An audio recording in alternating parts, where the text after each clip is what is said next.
Good morning, everybody, man. You rocking with the BLC, Big Lance off the yard, man. Just trying to get motivated, running a tad bit behind.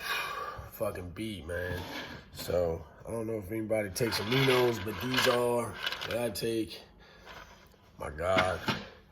Along with my testosterone boosters. I don't know if y'all can see them, man. Oh, yeah. Gotta have that. It's a must.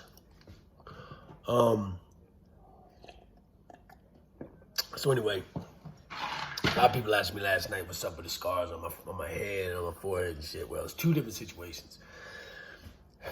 The side here, if you look, I don't know if you're gonna see it, they're like holes. But what happened was I was in this hotel, right, years ago before I went to prison, and I was selling dope. And my son was like maybe 1.5 years old. He was real little young. And me and my baby moms, we was in the life. You know what I'm saying? That's just what it was. And so I come outside, and dude comes walking up. It's the middle of the fucking day. People out in like the little courtyard of this. This was like a motel, but it was like an apartment complex. People lived here. You know how it is. You've seen them. So he comes walking up, but he's walking up kind of like, you could tell something's off. So I light a cigarette, boom. And as he gets closer, he pulls this fucking like thing out of his coat. And y'all, it was like a cut in half shovel handle. And at the top of it, it had these concrete screws through it like a goddamn battle axe, man. Shit was crazy. This dude put a lot of thought in his goddamn weapon that he was yielding. I mean, it's something off of Vikings, dude. It was crazy. And I think he used like door hinges or something to fucking connect everything at the top. And I see him pull it out. And the only thing in my mind, I knew it was going down. I knew he was going to ride, but everything I had was in the safe in the motel room, which ain't hard to get out, but I'm saying it just is a deterrent. Well, the biggest problem was that I had my fucking 1-year-old son in the room as well, because I was home with him. My baby mom was at work. So she comes walking up. I turn, trying to make myself kind of, available to defend myself. And he swings it, boom. And when he does, I try to duck it, but it catches me right here on the top of the head, and it went in. And I'm grabbing him, but I can feel myself like kind of, going out. You know when you're about to go out. And through all that, I had the fucking fortitude to reach back before I'm falling back, and I grabbed the door and I shut it. Because my fear, because people who are strung out on dope do wild shit. And my fear was that he was going to go in there and hurt my son. And that was the only thing that was really on my mind. Fuck the dope, bro. You could have had that. You could have had that shit. That shit ain't nothing. But, you can't replace your child, and you definitely will go into like protective mode.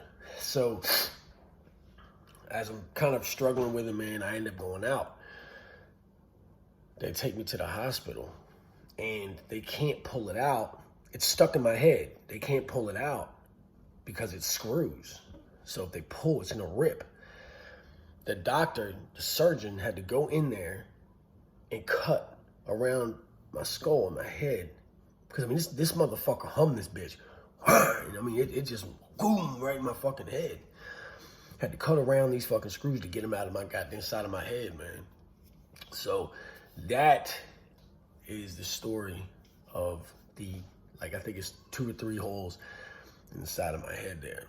This right here, which is one of the biggest scars on my head, is I was in a prison years ago.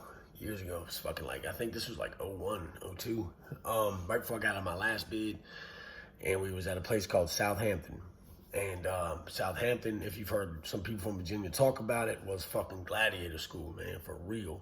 You've heard Mighty Mouse talk about it. You've heard, I think 23andMe has talked about this place. It's shut down now. It's closed. But it was at the point in time I was there, basically it was 24 and under was the only inmates that were there. So it was young bucks, life sentences, don't give a fuck, just straight up buck wild. Well, we had these locks that we lock our little totes and shit with. We had a big steel box back then. And this guy, comes walking up, and, we had beef weeks ago over the phone. And this is what I always talk about. Never let that beef dead, man. You can't let it die out, because what'll happen is they'll wait until you're least expecting it. So anyway, it was morning time. I was out there cleaning my cell. I had a mop and shit, and I was cleaning. He comes walking right down the fucking tier, man, and he had a lock in his hand, like with the lock part out. And he caught me, boom, right in the fucking face with it, and it hit me right here, and it's just fucking split my head wide open. So that's the story, and we got to fighting on the top tier. It's not really a great story, but it's just that's how I got that scar. And I'm going to use that today to share something. I share my stories with you, but I share these stories because, our scars, the things that we are forced to look at every single day, are what build us and make us who we are. Whether it's internal scars, external scars, they mean something to us. We hold them close to us because it was something that we went through, like a tattoo. I've got scars all over my head. My hands are scarred up, I've got scars in my hand here, right here. That's from a tooth, fighting in prison for a tooth. I hit a guy in the tooth, and I pulled it out, and it got infected because your mouth is nasty. It got bacteria in it. Almost lost my fucking hand over that shit. These scars that I carry, these tattoos that I wear, man, I didn't do all that shit just because I think it looks cool, man. A lot of this shit means a lot to me. And I don't wear it like a badge, man. I wear it as a reminder that, it's real easy to go back to that life. It's real easy to make a mistake, to fuck up, and be right back in the belly of the beast, man. I'm trying now to deter you guys from going there. I don't care if you're in the California Department of Corrections, the Virginia Department of Corrections, the Texas, what the fuck ever. Who goes hard or whatever. It's fucking prison. And the worst enemy that you're going to face in prison is yourself.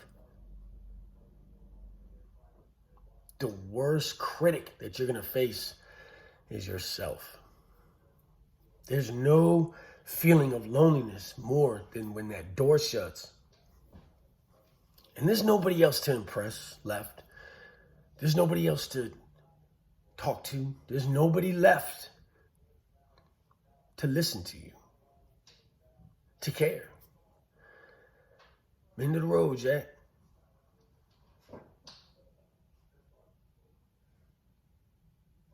End of the road. Right here. This is it. And I can't tell you how many people, and they're good people, but they just made fucking mistakes. They're at a bar, they're drunk, they're feeling themselves. Somebody looks at their girl, bang! Life gone. It's a fucking girl. There's millions of them everywhere. Don't do that. Don't be that fucking guy. Somebody tries you, test your manhood, whatever. Walk away, man. It ain't worth the rest of your life in that cage, bro. There is no pain like the pain of realization that you are all alone.